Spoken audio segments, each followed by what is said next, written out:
우리에게 주신 하나님의 말씀 에베소서 2장 11절부터 22절까지 말씀입니다. 이것은 하나님의 말씀입니다. 그러므로 생각하라.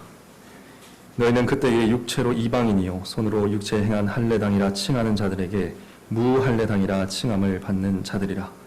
그때에 너희는 그리스도 밖에 있었고 이스라엘 나라 밖의 사람이라 약속의 언약들에 대하여 외인이요 세상에서 소망이 없고 하나님도 없는 자더니 이제는 전에 멀리 있던 너희가 그리스도 예수 안에서 그리스도의 피로 가까워졌느니라.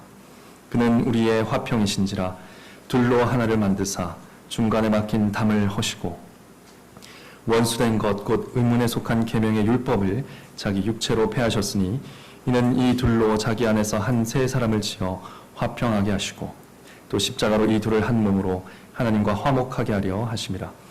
원수된 것을 십자가로 소멸하시고 또 오셔서 먼 데 있는 너희에게 평안을 전하고 가까운 데 있는 자들에게 평안을 전하셨으니 이는 저로 말미암아 우리 둘이 한 성령 안에서 아버지께 나아감을 얻게 하려 하심이라. 그러므로 이제부터 너희가 외인도 아니요 손도 아니요 오직 성도들과 동일한 시민이요 하나님의 권속이라. 너희는 사도들과 선지자들의 터 위에 세우심을 입은 자라. 그리스도 예수께서 친히 모퉁이 돌이 되셨느니라. 그의 안에서 건물마다 서로 연결하여 주 안에서 성전이 되어가고 너희도 성령 안에서 하나님의 거하실 초소가 되기 위하여 예수 안에서 함께 지어져 가느니라. 아멘. 네, 오늘은 읽은 말씀으로 공예배 순서 가운데 평화의 인사, 평화의 인사에 대해서 설교하도록 하겠습니다. 우리가 지금 이제 설교를 듣고 있고요. 이제 찬송을 부를 것이고요. 그 이후에 이어지는 순서가 바로 평화의 인사입니다. 우리가 평화의 인사를 하게 됩니다. 어떻게 인사합니까? 샬롬 하고 평안이 있으시기를 바랍니다. 이렇게 인사를 합니다.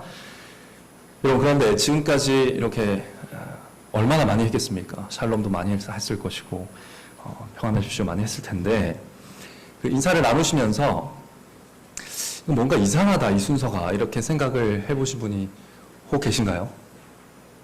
이 순서는 뭔가 이상하다 이런 생각이 드신 분이 계십니까? 우리가 보통 인사를 언제 합니까? 이거 우리 자녀들이 더 잘 알 텐데. 현민아 우리가 보통 인사를 언제 하지요? 만나서 하죠. 맞습니다. 우리가 처음 볼 때, 만났을 때 안녕하세요 하든지 샬롬을 하든지 인사를 합니다. 여러분, 이 평화 인사 순서를 잘 생각해 보시면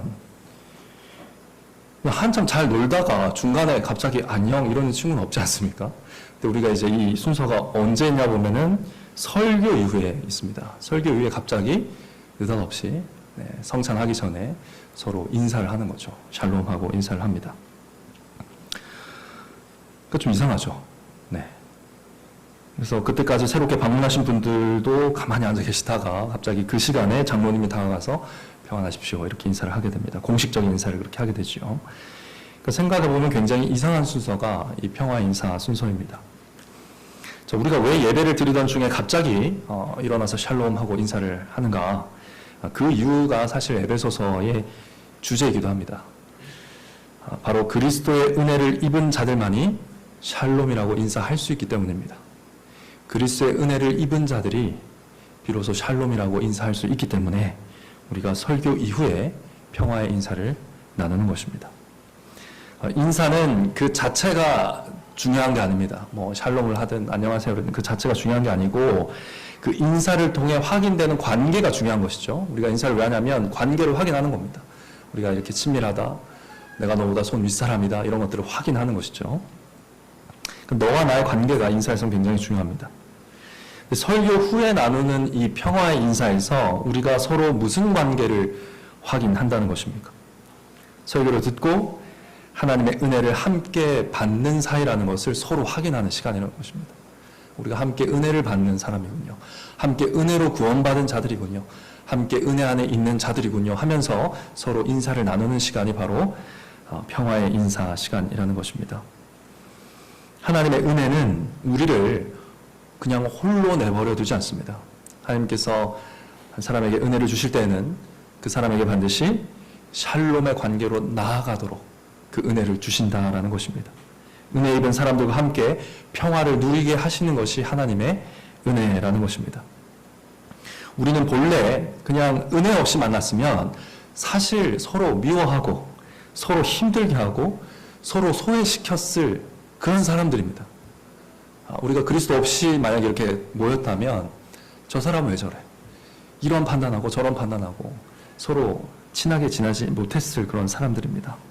근데 그런 우리가 평화롭게 교제하고 섬기고 서로 봉사하고 사랑하고 이런 관계적인 힘을 계속 유지하면서 교제해 나갈 수 있는 원천이 어디서 오는가? 은혜에서 온다는 것입니다.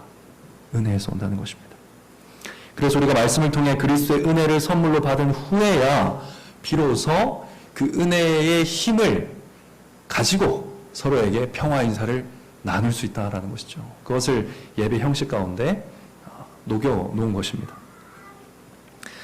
오늘 우리가 읽은 에베소서 2장이 바로 이 은혜와 샬롬의 관계, 은혜와 평강의 관계를 잘 가르쳐 주고 있습니다.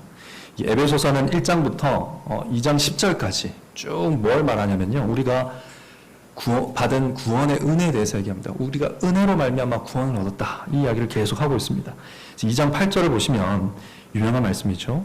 너희가 그 은혜를 인하여 믿음으로 말미암아 구원을 얻었나니 이것이 너희에게서 난 것이 아니요 하나님의 선물이라. 이 말씀이 있습니다.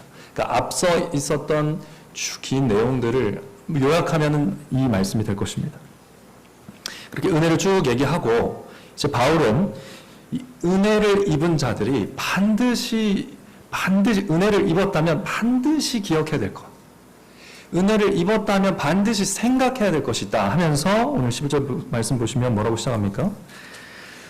네, 그러므로 생각하라 이렇게 하면서 이제 다음 주제로 넘어가고 있는 것입니다. 은혜로 구원받았다면 지속적인 샬롬의 관계로 나아가야 된다는 것이죠. 우리가 은혜로 받는 구원이 한 사건이라고 한다면 그 은혜를 받은 자는 지속적인 샬롬의 관계 안에 머물러 있어야 한다는 것입니다. 그 이야기를 지금 하고 있는 것이죠. 그래서 이 샬롬에 대해서 11절부터 그러므로 생각하라 하면서 세 가지를 기억하라고 우리에게 가르치고 있습니다. 첫째는 샬롬이신 그리스도 밖에 있던 그때 우리를 기억하라 합니다. 샬롬이신 예수 그리스도 밖에 있었을 때 그때 우리를 기억해야 된다. 둘째, 샬롬이신 그리스도께서 이제는 우리에게 오셨다라는 이 사실을 또한 기억하라. 그리스도께서 오셔서 우리에게 샬롬을 선언해 주신 이 사실을 기억하라. 그리고 셋째, 샬롬이신 그리스도 안에서 이제부터는 우리가 함께 자라가야 한다는 것을 기억하라. 평강을 누리는 관계 속에서 계속 머물면서 자라가야 하는 그런 사명이 우리에게 있다라는 것을 기억하라고 말씀하고 있습니다. 그래서 이 세 가지를 기억하라고 하는데 우리도 이 말씀에 따라서 세 가지를 살펴보면서 이 세 가지를 기억하기 위해서 하나님의 말씀을 들어보도록 하겠습니다. 자, 은혜 입은 자들이 기억해야 될 것, 첫째는 샬롬이신 그리스도 밖에 있던 그때 우리 모습을 기억하라는 것입니다. 11절과 12절 말씀이 그 내용입니다. 11절에도 보면 그때에가 나오고요. 12절에도 보시면 그때에가 나옵니다. 이 그때란 바로 그리스도께서 오시기 전을 말합니다. 그때 우리는 어떠했다고 합니까? 한마디로 모든 관계가 죽어 있었다. 이렇게 말하고 있습니다. 우리 조상 아담과 하와의 죄로 인해서 사람과 사람의 관계도 죽어 있었고 사람과 하나님의 관계도 다 죽어 있었다. 이 관계적 죽음 가운데 있었다라는 것을 말하고 있습니다. 이 관계적 죽음을 가장 극명하게 보여주는 두 그룹이 있는데요. 그것이 바로 유대인과 이방인입니다. 11절을 보시면 이스라엘은 스스로를 할례당이라고 불렀습니다. 굉장히 자부심을 느끼면서 그렇게 불렀다고 하죠. 이 손으로 행한 할례, 눈에 보이는 외적인 할례, 이 할례를 통해서 나는 아브라함의 자손이야. 나는 택함 받은 민족이야. 나는 뭔가 우월해. 이런 자기 의식을 가지고 살았다는 것이죠. 그렇게 자랑했습니다. 그러면서 어떻게 했습니까? 할례 받지 못한 이방 백성들 멸시하고 무시하고 미워하고 그렇게 살았던 것이죠. 더럽고 부정한 백성 이렇게 칭하면서 멸시했다는 것입니다. 그러나 여러분 아시다시피 이스라엘 백성은 이 언약의 표는 굉장히 좋아했지만 언약에 신실하지는 않았습니다. 언약을 맺으신 하나님을 사랑하지는 않았던 것이죠. 하나님의 뜻은 싫어했습니다. 그 표는 좋아하면서. 그래서 손으로 행한 할례는 사랑했지만 또 자랑했지만 마음의 할례는 받지 않은 상태였던 것이죠. 그들은 자신을 어두운 데서 불러내어 그 기이한 빛에 들어가게 하신 그 하나님의 아름다운 덕을 이방에 선전하라고 그들을 택하신 하나님의 뜻은 무시하고 하나님의 영광을 이방에 전하지 않았습니다. 오히려 하나님을 독점적인 자기 소유로 만들려고 했습니다. 나만 누릴 거야 라고 생각했던 것이죠. 그렇게 역사 속에서 이스라엘은 점점 하나님과 멀어져 갔습니다. 하나님과 가장 가까이 있으면서 하나님과 가장 먼 백성이 되어 갔던 것입니다. 그 결과 이방 백성들은 어떻게 됐을까요? 하나님을 도무지 알 수 없게 됐습니다. 하나님이 없이 그 어두운 흑암 속에서 우상을 섬기면서 아무런 소망 없이 죽어갔던 것입니다. 12절이 이것을 묘사하고 있지요. 이방인은 언약에 있어서는 외인이었고 하나님 나라 바깥에 머물러 있었다는 것입니다. 결국 이방인도 또 이방인을 증오했던 유대인도 모두 다 하나님으로부터 멀리 떨어져 있었다. 그 관계의 죽음 가운데 있었다라는 것입니다. 바울은 관계가 죽어 있었던 그때를 한마디로 12절에서 이렇게 정리하고 있습니다. 그때 너희는 그리스도 밖에 있었다. 핵심 구절입니다. 그때 너희는 그리스도 밖에 있었다. 우리가 그리스도 밖에 있던 그때에 우리 조상 아담 안에 있었던 그때에 모든 관계는 다 죽어 있는 상태였다. 그리스도가 우리를 발견하시기 전까지는 이 평화로운 샬롬의 관계를 결코 누리지 못했다라고 말하고 있습니다. 그래서 오늘 본문은 은혜로 구원받은 자들은 바로 그때, 그 그리스도 밖에 있었던 그때를 잘 생각해야 된다, 기억해야 된다라고 말하고 있는 것이죠. 왜 그럴까요? 네. 사랑하는 성도 여러분, 이것을 왜 기억해야 합니까? 우리가 어디로부터 구원을 받았는가 하는 것을 기억하는 것은 우리가 받은 은혜에 대한 감사를 풍성하게 합니다. 만일 그리스도께서 우리를 찾아오지 않으셨다면 저와 여러분 어떻게 살았을까요? 어떻게 살았겠습니까? 어떤 분들은 유대인처럼 살았을 겁니다. 타인에 대해서 적개심을 품고 살았을 겁니다. 자기 눈에 들보는 보지 못하고 남의 눈에 티끌만 지적하면서 비판하면서 살았겠죠. 항상 다른 사람보다 내가 얼마나 나은가, 거기에 온 정신이 팔려서 살았을 겁니다. 내가 다른 사람들보다 얼마나 뛰어난가, 그래서 어떻게 알릴까, 거기에 골몰하면서 살았을 것입니다. 거기서 존재감을 찾았겠죠. 하나님께 거저받은 선물도 마치 자기가 이룬 업적처럼 드러내고 자랑하고 높이고, 그래서 내가 돋보이려고 하거나 사람들의 박수와 관심을 받으려고 겉과 속이 다른 행동들을 하면서 외식적인 삶을 살았을 겁니다. 유대인들의 삶을 잘 아시죠? 우리도 그렇게 살았을 겁니다. 이기지 못할 때는 분노를 참지 못해서 힘을 사용하고 권력을 이용하고 폭력을 동원하고 그런 삶을 살았을 수도 있겠죠. 그리스도 밖에 있었다면 우리는 그렇게 살았을 겁니다. 성향이 좀 그렇게 적극적이지 못한 분들은 또 어떻게 살았겠습니까? 이방인들처럼 살지 않았겠습니까? 하나님 대신 돈이든 명예든 뭐든 우상으로 만들어서 그것들을 섬기면서 인생 다 허비하면서 살았을 겁니다. 위로가 없으니까요. 혹은 자신을 신이 없는 세상에 던져진 무의미한 존재다 하면서 허무한 인생을 살았을 수도 있겠죠. 아니면 사는 동안에 인생을 즐기기나 하자 하면서 날로 더 강한 쾌락, 자극 이런 것을 찾아서 다녔을 수도 있었을 것입니다. 이러한 삶에 무슨 평안이 있겠습니까? 어떤 진심 어린 관계를 경험하겠습니까? 큰일 날 뻔했죠. 그리스도께서 우리를 발견하지 않으셨다면,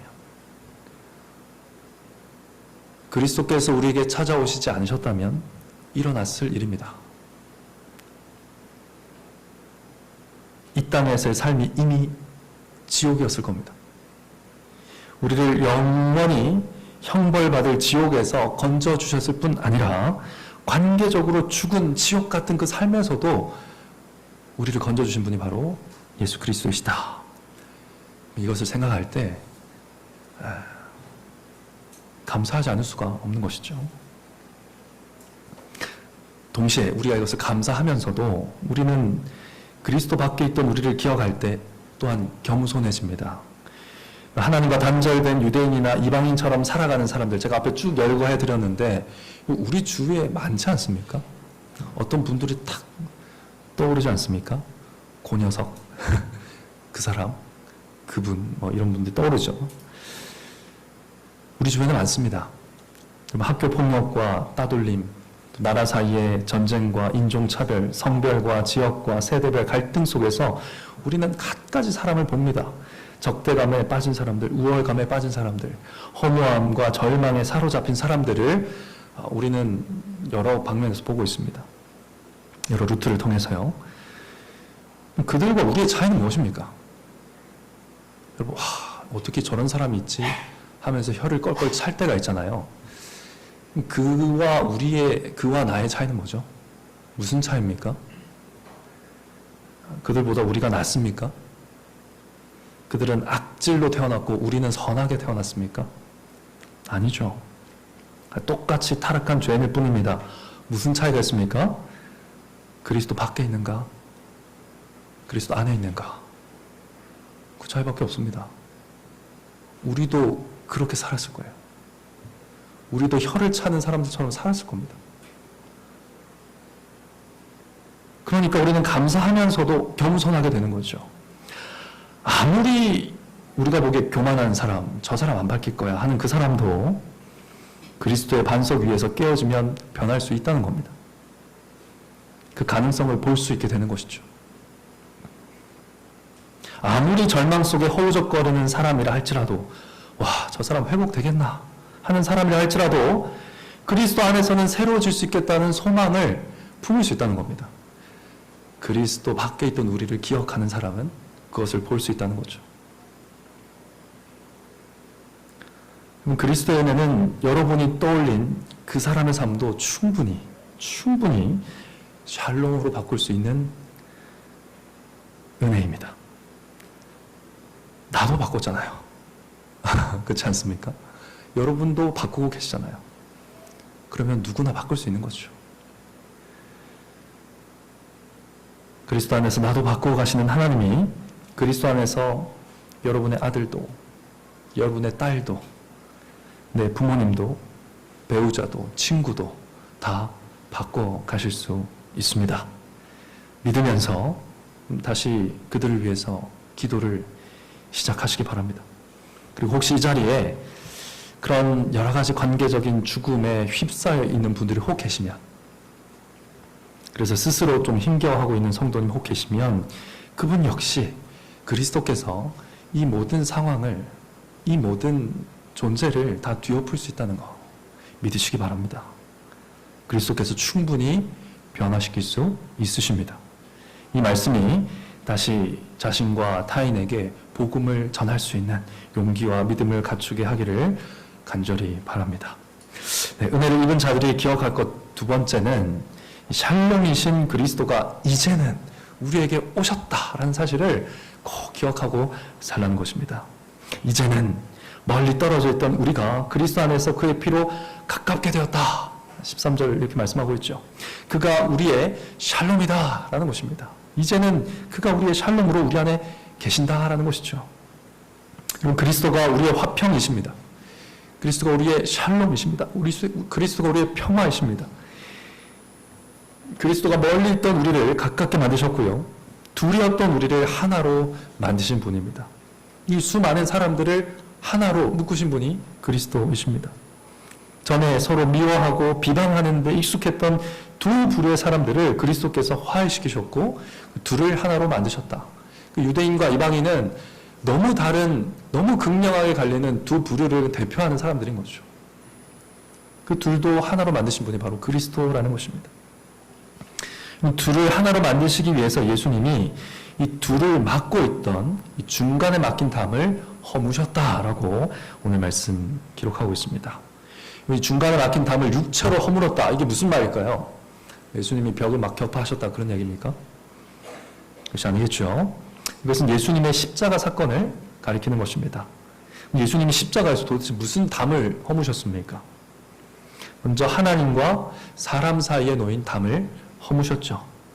잘 알고 계신 것처럼 예수님이 숨을 거두실 때에 성소 휘장이 위로부터 아래로 쭉 찢어졌습니다. 이 성소의 휘장이 찢어졌다는 것은 오늘 본문 15절에 나타난 원수된 것 있죠. 원수된 것. 이 원수된 것이 사라졌다 이런 의미입니다. 즉 하나님이 죄인을 향해서 가지신 적대감, 그 원수된 것이거든요. 하나님이 죄인을 향해서 가지시는 그 원수됨, 그 적대감, 그 진노가 사그라졌다는 것입니다. 하나님의 진노가 왜 사그라졌습니까? 예수님께서 의문에 속한 계명의 율법을 다 이루셨기 때문입니다.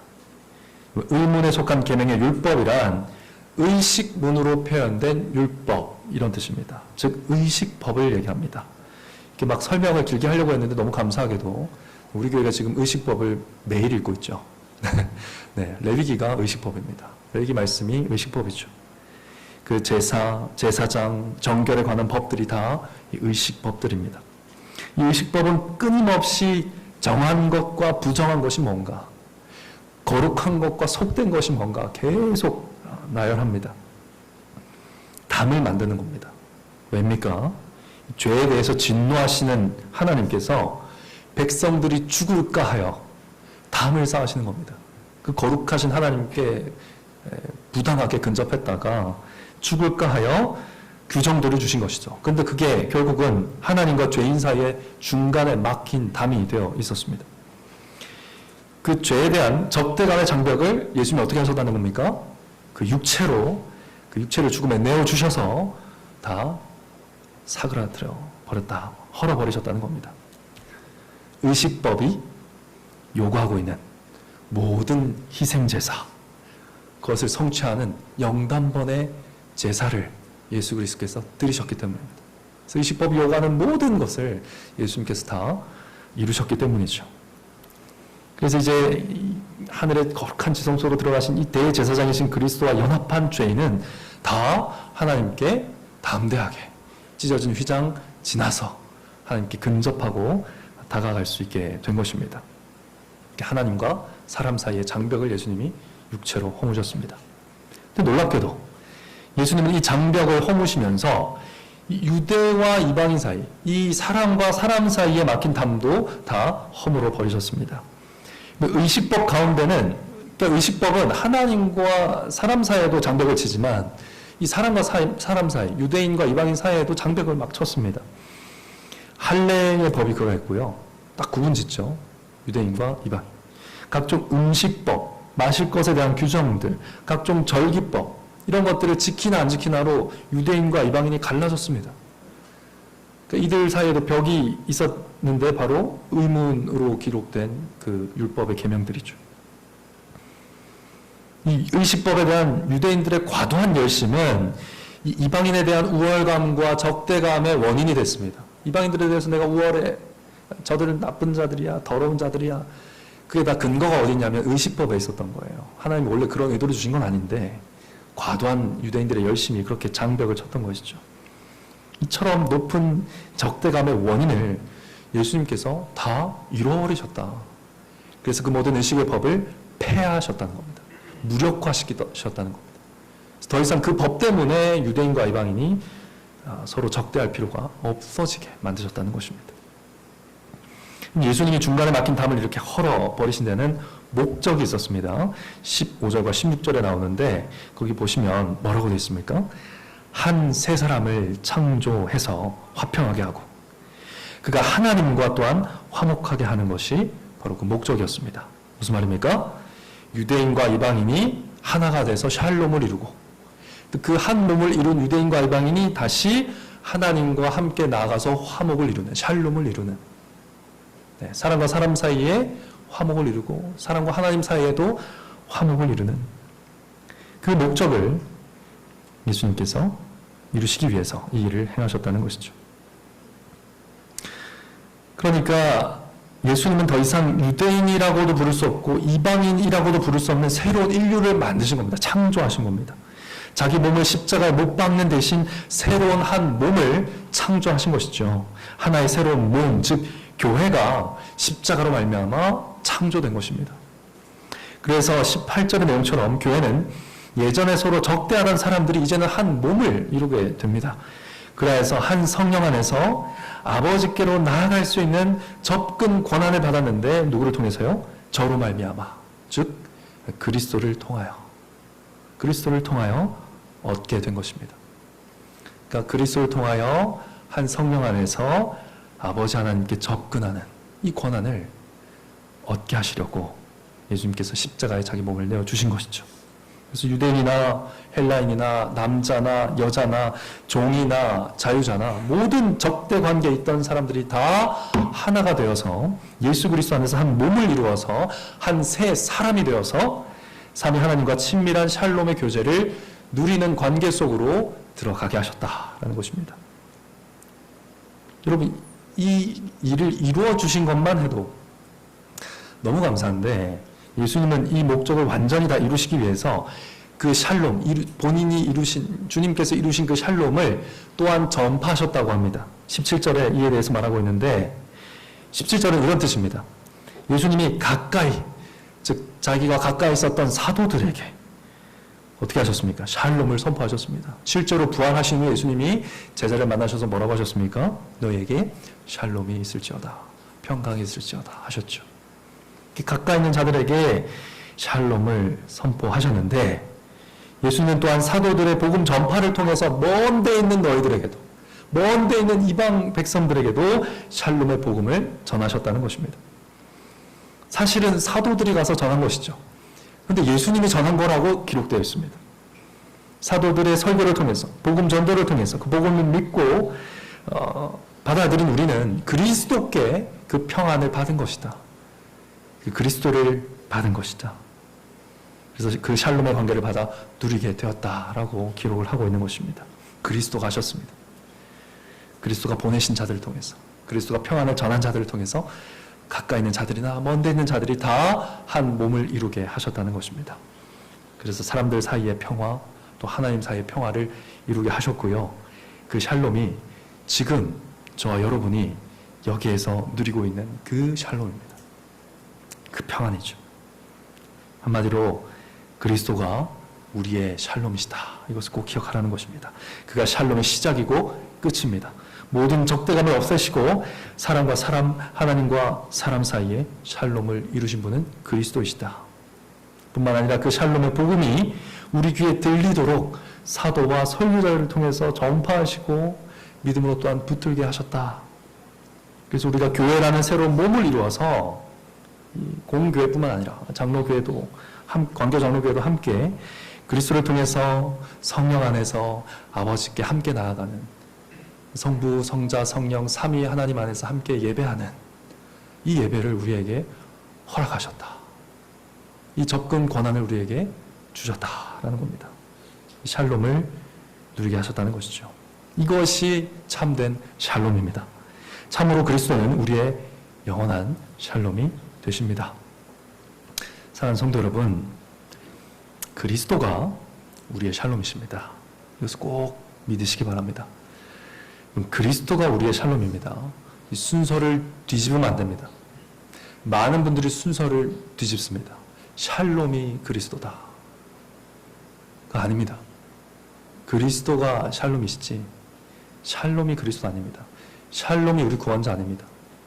여러분, 샬롬이라는 말 그 자체는요, 히브리서에서 의미가 굉장히 많습니다. 구원을 의미하기도 하지만 웰빙을 의미하기도 하고요, 행복을 의미하기도 하고요, 안녕을 의미하기도 하고 번영을 의미하기도 합니다. 근데 다 샬롬이거든요. 우리는 이 각박한 세상에서 구원 얻는 것, 이 각박한 상황에서 구원 얻는 것 자체를 그냥 구원이라고 생각하는 경향이 있는 것 같습니다. 삶의 질이 높은 삶을 사는 것, 높은 격조를 갖추고 사는 것, 그게 구원이다 이렇게 착각하는 분도 많은 것 같습니다. 별탈 없이 행복하게 안녕하게 사는 그 샬롬이 그리스도다, 구원이다 이렇게 생각하는 분도 계신 것 같습니다. 성공적이고 윤택한 삶을 사는 것을 구원이라고 착각하는 분도 있는 것 같습니다. 관계에서도 마찬가지죠. 친구끼리 친하게 잘 지내는 거를 그 구원받은 자의 삶이다 이렇게 생각하는 분도 계실 것 같습니다. 부부가 아무런 갈등 없이 평안한 것, 자녀의 성공을 도와주면서 나이스한 가족 관계를 계속 유지해가는 것, 이런 것들을 구원과 혼동하는 경우가 많은 것 같습니다. 물론 그렇게 지내면 좋죠. 나쁘다고 안 했습니다. 그러나 그런 평안은 구원은 아닙니다. 뭐 구원 받은 자도 누릴 수 있지만 구원 안 받은 자도 누릴 수 있는 것들이죠. 그런 것들은 샬롬이 그리스도는 아닙니다. 우리가 이 두 번째 대지에서 쭉 살펴봤던 그 그리스도의 복음 안에서 누릴 수 있는 그 교회만이 삼위 하나님 안에서 누릴 수 있는 그 샬롬이 참 샬롬이고 그 샬롬을 누리게 하시는 그리스도가 우리의 샬롬이라는 것입니다. 그리스도께서 이루신 교회의 화평을 이루기 위해서 애쓰고 그래서 조금 힘들기도 하고 사랑으로 땀 흘려 섬기는 과정에서 좀 고되기도 하고 그게 사실 참된 샬롬입니다. 거기에서 우리는 구원을 더 풍성하게 누린다는 것이죠. 옆에 있는 교회 지체를 위해서 옆에 있는 형제 자매를 위해서 그리스도께 받은 사랑에 감사하면서 내가 조금 더 수고할 때 그때 더 누리는 겁니다. 그게 샬롬입니다. 즉 그리스도가 우리의 샬롬이라고 선행과 봉사로 서로 고백할 때 선행과 봉사를 하면서 그리스도가 나의 샬롬입니다. 그리스도가 우리의 샬롬입니다. 고백하면서 선행과 사랑을 실천할 때 그 은혜 입은 자들만이 누리는 독특하고 아름다운 교제가 샬롬으로 풍성해진다라는 것을 오늘 말씀을 통해 기억해야 되겠습니다. 여기서 이 그리스도의 은혜를 입은 자들이 기억해야 될 것 세 번째로 이어집니다. 무엇입니까? 이제부터는 샬롬이신 그리스도 안에서 함께 자라가야 한다는 것입니다. 바울은 앞서 가르친 모든 내용을 바탕으로 그러므로 이제부터 하면서 교회는 새로운 정체성을 생각하면서 살아가야 한다라고 선포합니다. 그게 두 가지 이미지, 교회에 대한 두 가지 이미지를 제시하면서 그 점에 있어서 너희는 자라가야 된다, 성장해야 된다, 함께 지어져 가야 된다 이렇게 제시하는데 첫째는 무엇입니까? 하나님의 가족이라는 것이죠. 첫째, 교회는 서로를 외인이나 손이 아니라 성도의 동일한 시민이요 하나님의 권속이라는 것을 기억하고 교제해야 된다라고 말합니다. 이 외인, 손, 시민, 권속 이 네 단어는요 가장 먼 데서부터 가장 친밀한 관계까지를 쭉 그라데이션처럼 표현을 하고 있는 겁니다. 외인은요 낯설고 불길한 사람 있죠. 그래서 저 사람이 좀 없어져야 마음이 평안해지는 그런 사람 있죠. 그 사람을 외인이라고 합니다. 외인이라고 하는 것이고요. 손은 이제 이스라엘, 손님이란 뜻이죠. 그러니까 이스라엘 시민은 원래 아니지만 이스라엘에 어쩌다 보니 살고 있는 사람. 네. 그래서 손님 같은 거주 외국인을 손이라고 합니다. 그러니까 조금 가까워졌지만 불편하진 않지만 여전히 불편한 관계라고 하는데 관계라고 볼 수 있는데 그렇게 서로를 대하지 말라는 겁니다. 우리가 교회라면 서로를 그렇게 대하지 말라는 것입니다. 자, 성도들과 동일한 동료 시민이라는 이 표현은요, 타지에서 온 사람이지만 시민권을 획득한 사람을 말합니다. 네, 이스라엘에서 시민권을 가지고 있는, 그러나 유대인은 아닌 거죠. 네, 정통 유대인은 아닌 뭐 그런 사람을 말하는 것이고요. 권속이라는 말은 이제 가족 구성원이라는 뜻입니다. 한 가족을 이루고 있는 가족 구성원이라는 뜻입니다. 그 교회가 아버지 하나님의 식구라는 사실을 기억하라는 것이죠.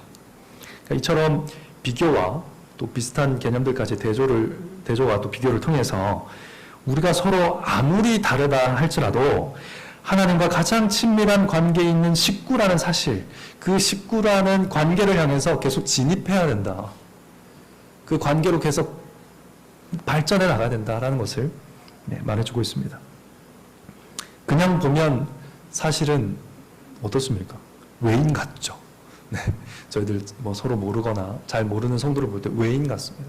불편한 마음이 들 때도 있고 뭐 같이 밥 먹기도 불편할 때도 있고 그럴 수도 있습니다. 전혀 가족 같지 않지만 그러나 그리스도의 은혜를 입은 자라면 우리가 서로를 그리스도의 은혜를 입은 자로 알 수 있다면 그를 가족으로 대해야 한다는 것입니다.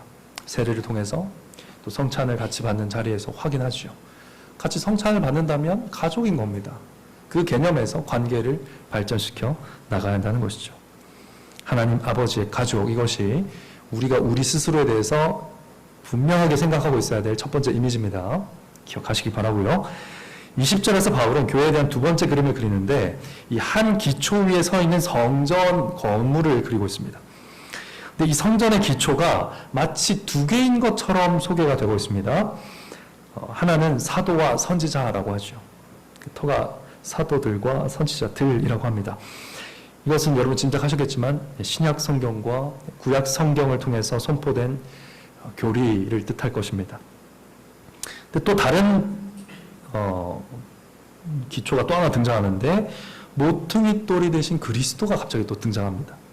이 모퉁이 돌은 이 기초긴 기초인데 이 벽과 벽이 만나는 그 모서리에 있는 기초 있죠.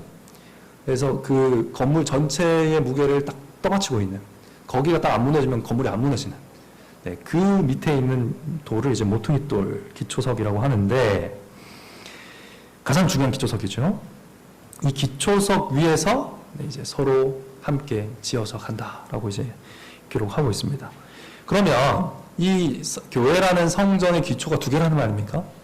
사도들과 선지자들 그리고 그리스도 두 개란 말입니까? 그 말이 아니겠죠.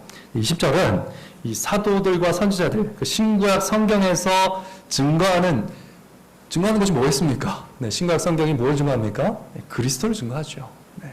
그 신구약 성경이 증거하는 그리스도, 그가 바로 교회의 모퉁이돌이요 기초다라고 말하고 있는 것입니다. 신약 구약 성경에서 그리스도를 설교하는 그 기초 가운데, 말씀의 기초 가운데 교회가 함께 지어져 간다는 것이죠. 그 기초 위에서 함께 연결되고 주 안에서 성전이 되어져 가고 또 성령 안에서 하나님의 거하실 초소로 함께 지어져 간다. 그런 사람들이 누구냐? 저와 여러분이다. 교회다. 이것을 꼭 기억해라. 이렇게 본문이 마무리되고 있습니다.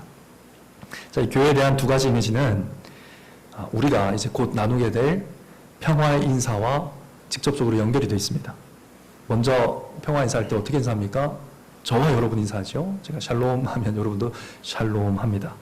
이것은 설교자와 회중이 어떤 교제를 누리고 있다는 얘기일까요? 신구약 성경을 통해서 그리스도를 설교함을 통해서 말씀의 교제를 이루고 있다는 것을 확인하는 인사입니다. 그래서 설교자와 회중이 함께 인사하는 것이죠. 그리고 그 다음에 여러분들끼리 서로 인사를 나눕니다. 그럼 뭘 확인하는 인사일까요? 네, 그리스도 안에서 한 아버지의 가족 구성원으로서 서로를 확인하면서 인사하는 것입니다. 우리가 가족입니다. 우리가 가족입니다. 우리가 한 아버지를 모신 그리스도의 형제들입니다. 라고 함께 인사하는 시간이 이제 여러분과 함께 인사하는 시간이고, 그때 좀 넓은 의미에서, 공교회적인 의미에서 교회를 방문하신 분들에게도 우리 교회가 인사를 건네게 되는 것이죠. 그거는 이제 예배 순서 가운데 하나인데요. 그 인사는 거기서 끝나면 안 되겠죠. 실제 교제로 이어져야겠습니까? 말씀의 직분자인 목사의 가르침, 장로의 신방, 집사의 구제 가운데서 계속 그리스도의 말씀으로 교제해야 될 것입니다. 또 그리스도의 말씀을 찬송하며 서로 권하며 가르치며 우리들끼리도 서로 그렇게 말씀으로 교제해야 할 것입니다. 나의 자녀들과 나의 가정 안에서만 교제할 것이 아니라 그 교제의 범위를 점점 넓혀 가야 할 것입니다. 혈연 관계를 넘어서 누가 교회를 오더라도 외인처럼 덩그러니 앉아있는 일 없도록, 손처럼 외롭게 앉아있는 일 없도록 해야 될 것입니다. 우리 모두가 그래야 할 것입니다. 온 성도와 함께 그런 교회를 그려가야 하겠습니다. 나와 맞지 않는 사람이 있다 할지라도 하나님의 가족으로 바라볼 수 있는 믿음, 그렇게 바라볼 수 있고 또 존중해 주는 교회를 함께 그려가야겠습니다. 사실 누구나 그런 교회에 있고 싶죠. 네, 누구나 그런 교회를 이루기를 또한 원합니다. 그런데 이런 교회로 자라고 지어지기 위해서는 모든 성도의 헌신이 반드시 필요합니다. 우리 모두가 함께 지어져 가는 겁니다. 누구만 하는 게 없어요. 교회는 그런 게 없습니다. 지금 직분자가 세워졌지만 직분자가 그 일을 도맡아 할 수 없어요. 직분자는 직분자의 일을 하는 것이고 여러분 각자가 각자의 역할을 하는 것입니다. 반드시 모든 성도의 헌신이 따라야 함께 지어져 갈 수 있습니다. 모든 성도가 본인의 시간과 물질과 체력과 은사를 교회를 세워나가는 일에 사용해야 됩니다. 양은 정해진 것이 없고요. 할 수 있는 만큼 하는 것이죠. 이걸 누가 그렇게 할 수 있겠습니까? 우리가 하나님의 가족이라는 것을 믿음으로 바라보는 성도가 그리하겠죠. 그리스도 안에서 우리의 가족됨을 확인하는 성도는 그리할 것입니다. 또한 하나님께서 교회의 지체들을 영원한 가족으로 주심에 감사하는 성도도 그렇게 할 것입니다. 우리가 함께 그리스도를 통해서 한 성령 안에서 한 아버지께로 나아가는 이 예배의 감격 가운데 있다라는 것을 기억하는 성도는 그렇게 본인을 헌신할 것입니다. 그러한 의미에서 교회는 또한 성전으로서 계속 건축되어 가야 합니다. 여러분, 교회 건축해야 됩니다. 교회 건축해야 됩니다. 이 말은 건물을 짓자는 말이 아닙니다. 그리스도를 닮아가는 성도가 늘어가야 한다, 그 얘기입니다. 함께 그리스도의 장성한 분량까지 자라가는 것이 진정한 교회 건축이라는 것이죠. 이러한 교회 건축은 하나님께도 우리에게도 영광이 됩니다. 매튜 헨리라는 분 많이들 들어보셨을 텐데 주석가가 이에 대해서 이렇게 정리를 하고 있습니다. 공교회는 기초석이신 그리스도의 터 위에 세워져 있고 모퉁이 돌이신 그리스도와 함께 하나로 연합되어 지어져 가고 있으며 결국 꼭대기의 머릿돌이신 그리스도 안에서 영광을 얻습니다. 탁월한 정리라고 생각합니다. 우리가 성전으로 영광스럽게 지어져 가고 하나님의 가족으로 더욱 성숙해가는 여러분 되시기를 간절히 바랍니다. 정리하고 마치겠습니다. 구원의 은혜를 입으신 사랑하는 성도 여러분, 샬롬의 관계로 더 나아갑시다. 그리스도가 오시기 전 그때 우리는 관계에 있어서 모두 죽어있던 사람들이었습니다. 그러나 그리스도께서 오셔서 그 모든 관계에 생명력을 불어넣으시고 우리의 샬롬이 되어 주셨습니다. 십자가로 담을 허무셨고요. 하나님과 우리의 관계, 또 우리 사이의 관계를 다 완전히 새롭게 회복하셨습니다. 완전히 한 새 사람이 되어버렸습니다. 이제부터 그리스도 안에서 우리는 함께 지어져 가야 됩니다. 이미 지어지기 시작했습니다. 직분자들이 세워졌고요. 이미 사랑과 화평의 교제가 이곳 저곳에서 일어나고 있는 것을 제가 봅니다. 그러나 여러분 아직 완성되지 않았습니다. 지어져 가고 있다라는 이 표현은요, 이미 시작됐지만 아직 완성되지 않았다는 것을 우리에게 알려주고 있습니다. 계속해서 지어져 가야 됩니다. 교회가 여전히 여러 부족함과 갈등과 어려움을 만날 수 있을 겁니다. 왜냐하면 완성되지 않았으니까요. 그러나 그때마다 우리가 그리스도께서 우리의 샬롬이시라고 서로 인사하면서 우리의 관계를 확인하는 교회가 됐으면 좋겠습니다. 우리가 누굽니까? 그리스도께서 십자가로 창조하신 한 몸이요, 새 사람입니다. 하나님의 가족이요, 성도와 동일한 시민이며 하나님의 거할 처소로 함께 지어지고 있는 성전입니다. 이것이 우리입니다. 영광스러운 관계 가운데서 우리가 함께 자라가고 있습니다. 그리스도께서 선물로 주신 이 샬롬의 관계를 생각하시고 기억하시고 살아가시기 바랍니다. 그래야 해서 그리스도의 장성한 분량 찬란한 교회의 영광에 이르기까지 함께하는 모든 성도들 되시기를 성부와 성자와 성령의 이름으로 간절히 축원합니다.